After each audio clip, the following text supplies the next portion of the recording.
Hello, Yukon 28209. Yes, this is Candy Matson.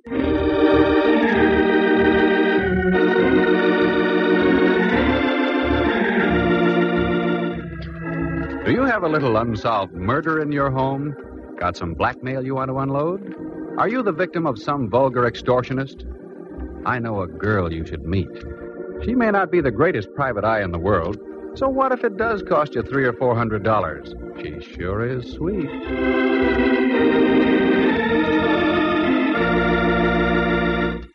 She's Candy Matson. Like to meet her? Hello. Candy Matson? Well, I wasn't sure when I looked in the mirror this morning. Had a rough night, eh? Oh, there have been rougher ones. Look, voice, before you get caught with my receiver down, who are you and what do you want? As to who I am, you'll find out very shortly. What I want is you. How romantic, and over the phone yet. Let me finish. What I want is you to lay off that cable car business. Oh, that. Well, I'm afraid I can't. You see, I was sitting beside him when they discovered his transfer had been punched sort of permanently.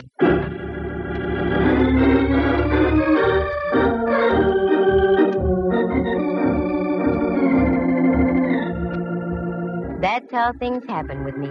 I get into the craziest routines. You see, I used to be a model. I've been told I have the proper displacement for such a career. But I found there wasn't enough money in it. A girl has to maintain a nice apartment on Telegraph Hill, keep enough clothes to highlight the displacement I mentioned, and also eat, doesn't she? Sure.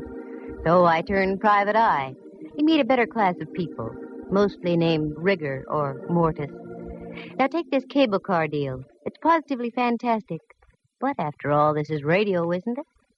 Like to hear how the whole thing happened? Leave us trip along to Act 1.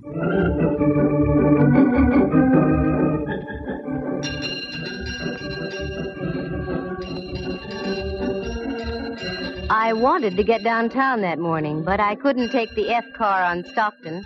They were ripping up about 87th Street, which is par for the course. So I walked down Telegraph Hill and up to Mason. That's where the Bay and Powell cable car stops. All aboard! Come on, Lana, show that shapely ankle. We gotta make the Fairmont by Whitsuntide. The car was loaded, and so was the character next to me. I tried to budge into the seat between him and a fisherman's wharf dowager, but I couldn't quite make it. I'd forgotten my shoehorn. Say, pardon me, but would you mind reading your Wall Street Journal over that-a-way a bit? I'd like to sit in here. Oh, if you insist. A knight of old. He budged his hips a quarter of an inch, and I slipped in, ready for my rocket ride over the hill and down into town.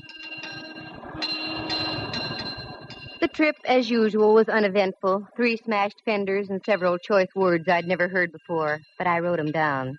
By the time our prairie schooner reached the turntable at Market Street, the crowd on the car had thinned out.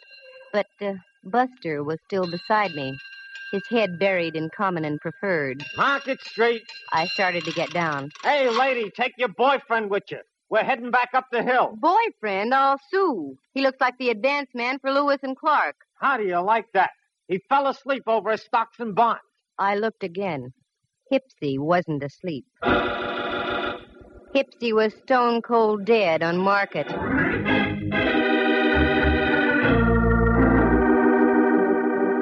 What a twist. I, who always went on the prowl for a whodunit, get one literally tossed into my lap. He just hadn't gone out of this world serene-like. Oh, no. There was a steady slurp of blood trickling down his vest just north by northeast of the equator. After a half-hour wait full of questioning by homicide legmen, I knew my morning shopping tour was rained out. And after all, I was only going to buy an emerald clip to match the glint in my eye. Well, that would have to wait. I knew the next step. I grabbed a cab home. I wasn't long in waiting.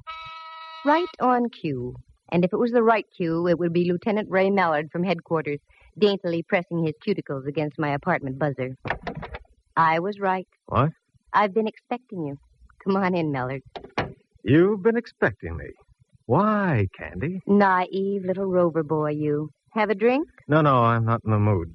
Just make it a double. Sit down, Mallard, and let's be civilized. Take off your hat. It is off. Oh?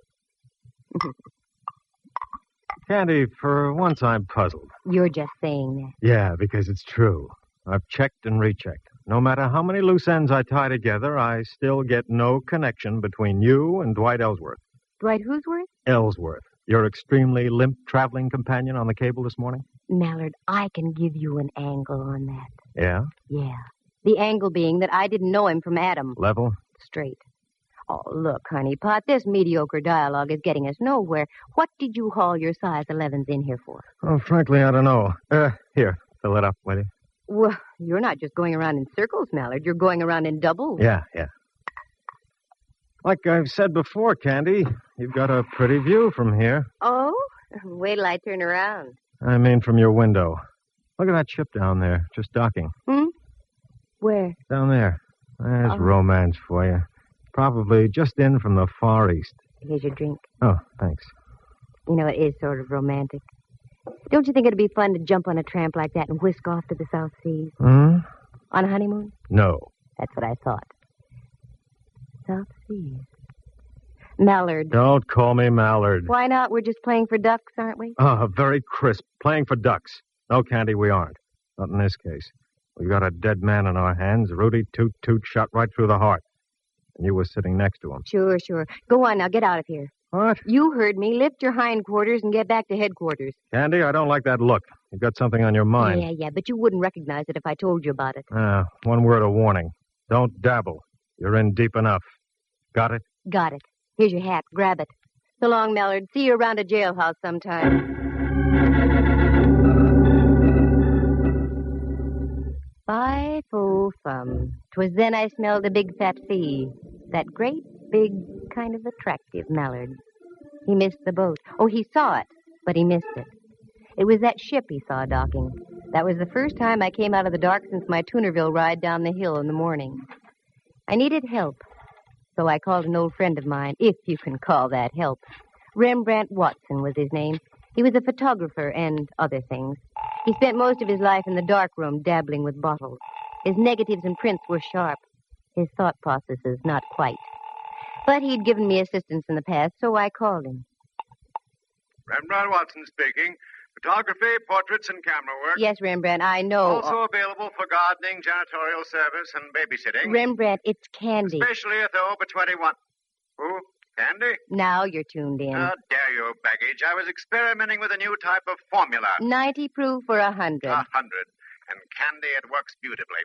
There's a delightful little pixie in a pink ballet skirt in my living room. Well, leave her there and get over here immediately to my place. Take a cab. I'll pay for it. I'd much rather have a handsome carriage with a brace of chestnuts. You've got 'em in your head. Now just do as I say and get over here.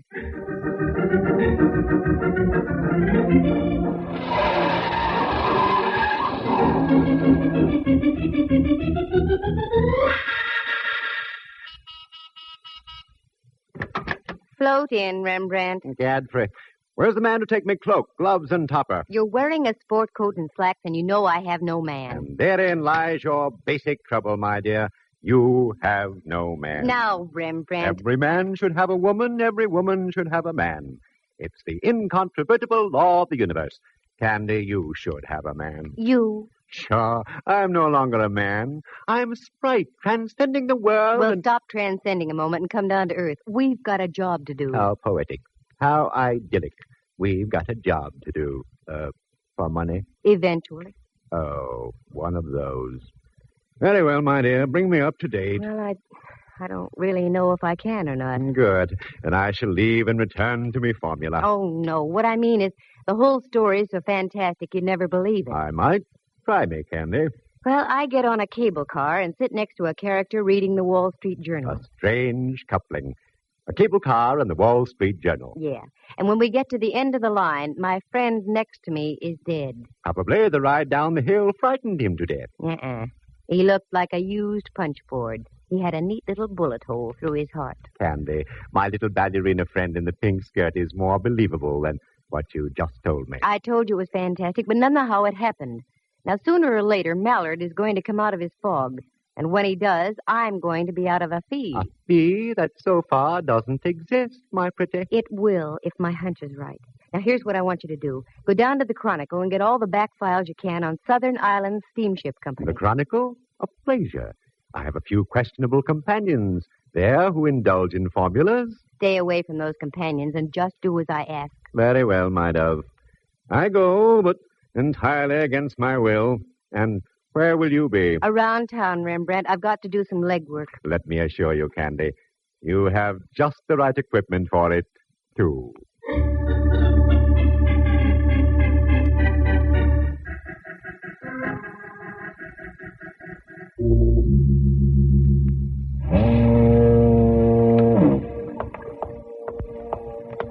What a joint.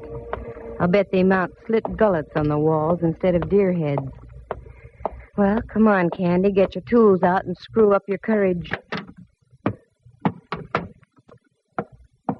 Yeah, miss, what'll it be?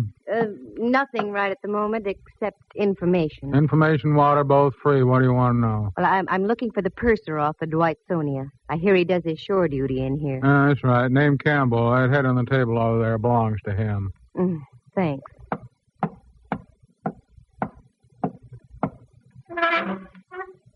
Hello, sailor. Hey, Campbell. Wake up. Oh, leave me alone. Come on, snap out of it. Who are you? What do you want? My name is Candy Matson. I want to ask a question. I'm only drinking. Go away. Not until I find out what I want to know. Dwight Ellsworth was murdered this morning. What? I thought that would bring you to. Well, that's the nicest news I've heard since VJ Day.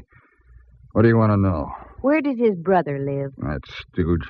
He's got about as much spine as a water eel. Never mind. I want to find him. He seems to keep his whereabouts as secret as an atomic stockpile. The whole family ought to be knocked off.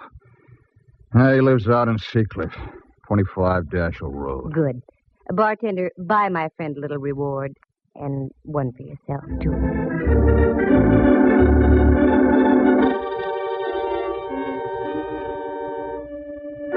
Well, so far, so good. Oh, how did I know about Campbell, the purser? Well, you see, I have quite a few friends, most of whom my pal Mallard doesn't approve. So I grabbed a cab and navigated the driver out toward Seacliff. It was so foggy I couldn't see the meter. But I paid him anyway, gave him a neutral tip, and dismissed him. There it was, 25 Dashel Road. An austere-looking cabana, one that dared you to ring the front doorbell. I dared. I had the awful feeling I should have been around at the side door delivering hand laundry.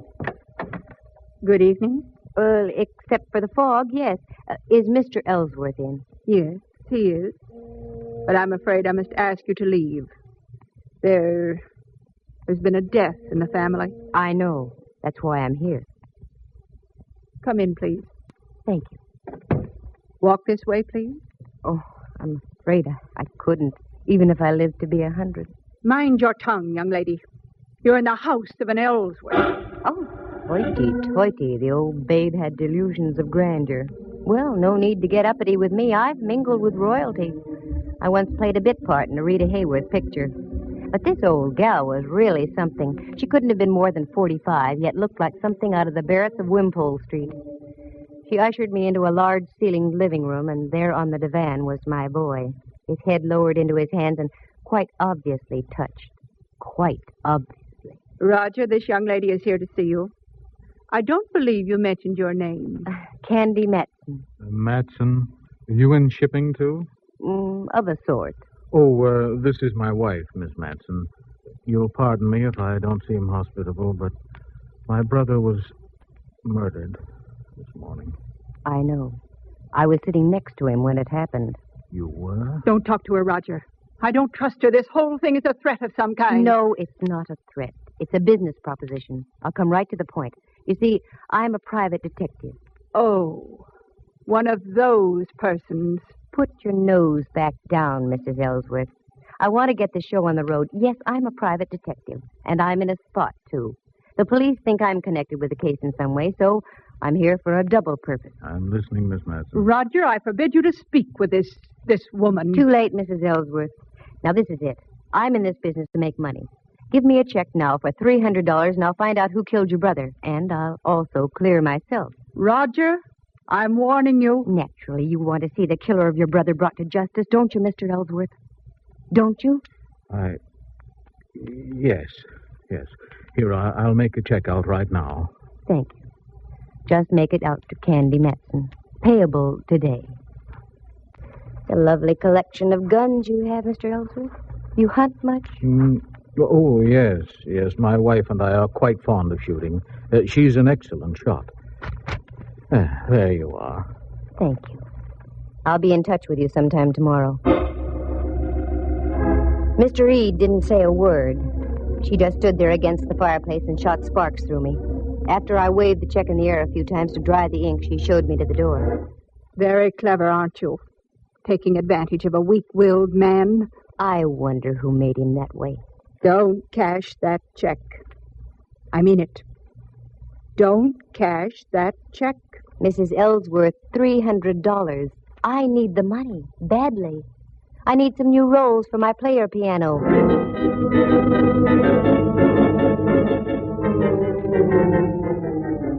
I buzzed back downtown. I wanted to cash that check in a hurry.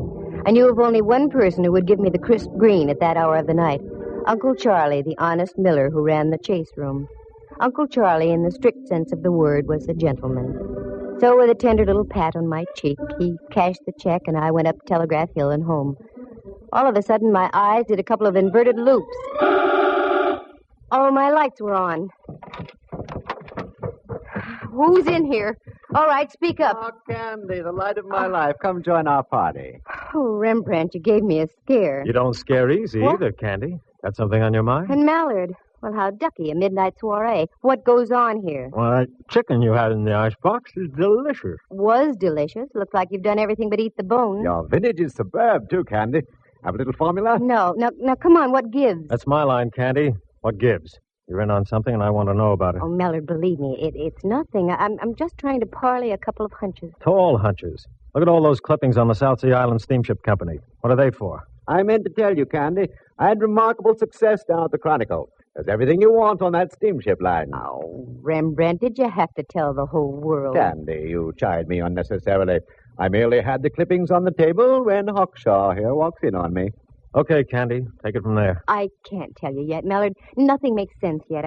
I've got about 4 loose ends that need tying off. I'd only put 2 men to following you. I'd save myself a lot of grief. 2 days, that's all, Mallard. Just give me 2 days. I think I'll have it for you. All right. But don't forget, the boys down at Kearney Street headquarters don't love you the way I do. 2 days. No more or less. I gotta go. Thanks for the fowl, chicken. Very gay. Here, Rembrandt, here's $50 for you. 50? My word. What's all this talk about a recession? Go on and take it. Go someplace and stabilize the economy.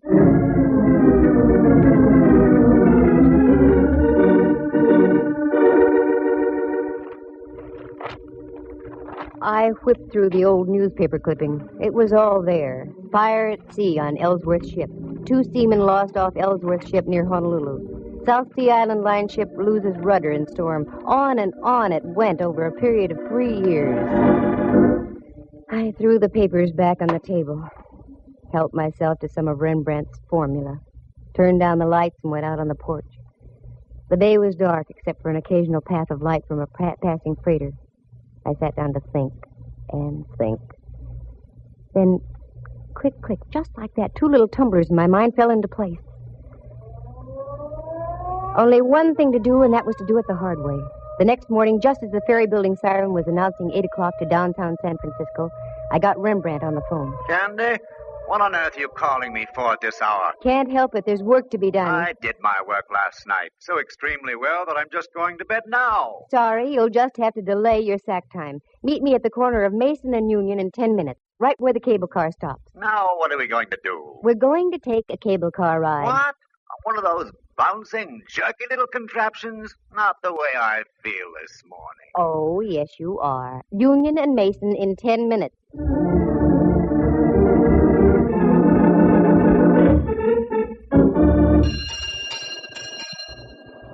All right, Rembrandt, get on. This is the silliest thing you've ever done, Candy. Maybe. We'll see. Dwight Ellsworth was already on the car when I got on here, and alive. How could you tell? He mumbled something when I asked him to move over. Sounds logical, although I once remember stumbling into a corpse who mumbled for hours after it had been liquidated. Rembrandt was in one of his rambling moods, so I let him alone. The car pulled over Mason Street, down Washington, and then swung on to Powell and up the hill. Now I watched the buildings and apartments carefully. There was a little red brick building, now a big apartment house, a woman's residence club, and so on. Then over the hill, more apartments, and the possibilities petered out at Bush. Well, only one thing to do. Canvass all those blocks between Washington and Bush. Okay, Rembrandt.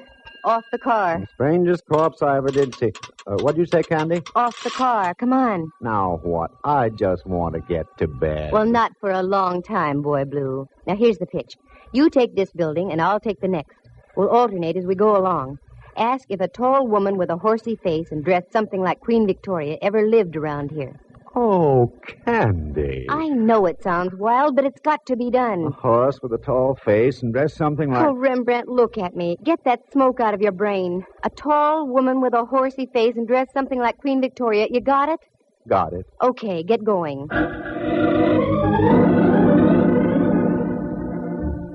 It was slow and tiresome. And the answers I got. A tall gal dressed like Queen Victoria? Oh, sister! That was about par. Nope, nobody like that ever lived here. Are you positive? A dame who fits that description? Yeah, I'm positive. The morning wore on, and so did we. We were over on the other side of California Street now, so we stopped and had a bite to eat. I had pickles with mine, and Rembrandt had olives on toothpicks in a glass.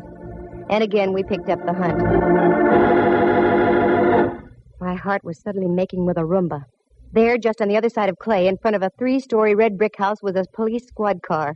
There was a little knot of people gathered around.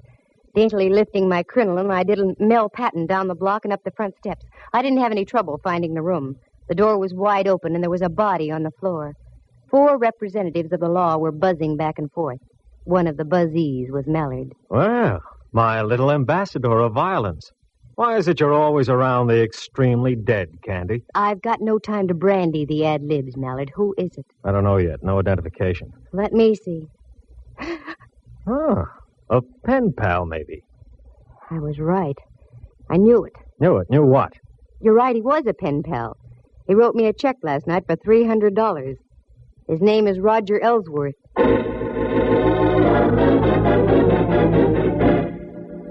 Very interesting. Must be open season on Ellsworth. Okay, Candy. Time you filled in the blanks. Start. Wait a minute.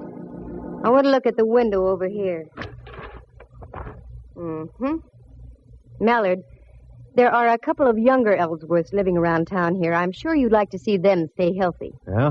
Get out to 25 Dashiell Road and pick up an old crone also named Ellsworth. 5 will get you 20. She's the one you're after. All right. But you get back to your place and stay put, understand? I want to have a more illuminating chat with you. Oh, Mallard, I'm just like putty in your hands.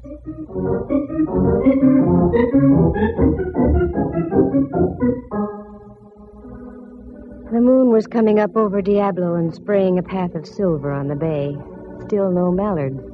I wondered what could be wrong. Well, this was it.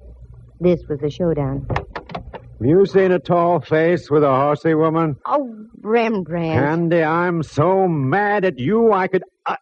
Oh, what's the use? Now what's the matter? What's the matter, she says. I've been roving all over Powell Street ringing doorbells. Where did you go, you traitor? Oh, Rembrandt, I'm sorry. And in the excitement, I forgot all about you. What excitement? There's been another murder. In a moment, there's going to be another. I'm looking right at you, Candy. Oh, cool off. Have some formula and stop snorting steam. What was that? Your window, Candy. It just shattered. What? Oh, wait a minute. That window didn't shatter by itself. Quick, get the lights, Rembrandt. Now duck down here. What sort of a silly game are we playing now? This isn't a game, believe me. Candy! Candy, are you all right? Yikes, it's the gumshoe. Yes, I'm all right. Where are you, Mallard? Over here. 2 houses over. We've got your girlfriend trapped on the roof next to you. Don't move and stay covered. Okay. All right, Mrs. Ellsworth. Are you coming down peacefully, or do we have to play cops and robbers? I'm not coming down until I get that Candy Matson. She did it. She forced me to kill my own brother-in-law. Have it your own way. Okay, loosen her up a bit, boys. Better than the 4th of July. Keep your head down, Rembrandt. Oh, is that what was up? Ready to come down, Mrs. Ellsworth? No, I'm not. That hateful woman. She's ruined my whole life. All my plans. Just because of her snooping and prying. She's going to die, I tell you.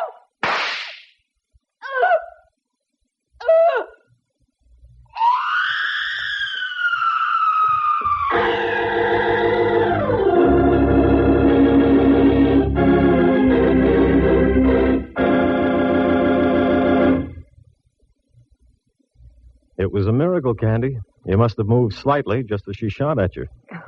Well, it was too close, I can tell you.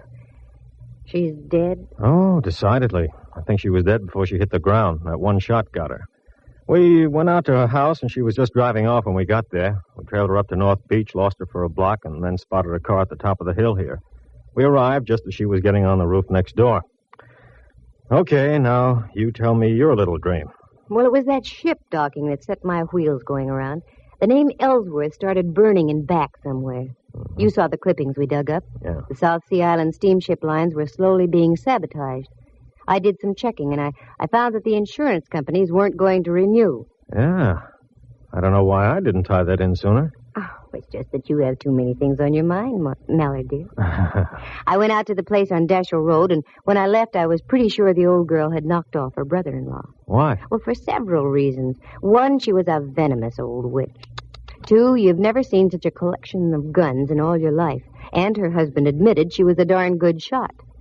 I also saw one little pot gun that was very interesting. It had a silencer on it. Uh-huh. That was the one she used on you tonight. And also the one she used on Dwight Ellsworth from the window of that apartment where you found her husband. How do you know? Go back there. You'll see a nice little bullet hole in the curtain with burned powder all around it. Now, don't tell me that... Yes, I'm telling you that she rented that place knowing that her brother-in-law always went downtown on a certain cable car. She waited that morning until we were riding by, and she plugged him. I have now heard everything. And the reason? Dwight Ellsworth, rather than fighting the insurance companies, had decided to sell his steamship line. But the old gal thought she'd beat him to the punch by knocking him off. The steamship company would then fall into her husband's hands. Yeah. What about her husband? Well, after he gave me the check and I left, they evidently had a fearful row, and she spilled the beans. Somehow she lured him down to that place on Powell and gave him some lead poisoning, too. And that's all there is to it. Candy, I wish you'd have told me all these things earlier. We might have been able to save the life of Roger Ellsworth. No, it wouldn't do any good. Because if she hadn't killed him, I was going to. What? Mm-hmm. While I was waiting for you to get here, the phone rang. It was Uncle Charlie, the honest miller. That no-good Roger Ellsworth. His check bounced like a brand-new golf ball. What's so funny, Mallard? Listen in again to the further adventures of Candy Matson, Girl Sucker. Well, that's the way it goes. Sometimes you win, sometimes you don't. In this case, nobody did, except Rembrandt. He'd stocked his darkroom with $50 worth of formula, and not the kind you use on negatives either. Let's see. Murder on a cable car, Dwight and Roger Ellsworth done in as well as the old gal. One check that bounced. It really does sound fantastic, doesn't it? But I told you this was radio, didn't I? Oh, wait a minute. Maybe I did come out ahead at that. On the way out, Mallard leaned down and kissed me. The first time it ever happened. You know, at times it's kind of fun to be in the arms of the law. Listen again next week at the same time. For excitement and adventure, just dial... Candy Matson, Yukon 28209. Heard tonight were Helen Cleve, Jack Cahill, and Harry Bechtel, Jack Thomas as Rembrandt, and Henry Leff as Mallard. The program stars Natalie Masters as Candy and is written and produced by Monty Masters.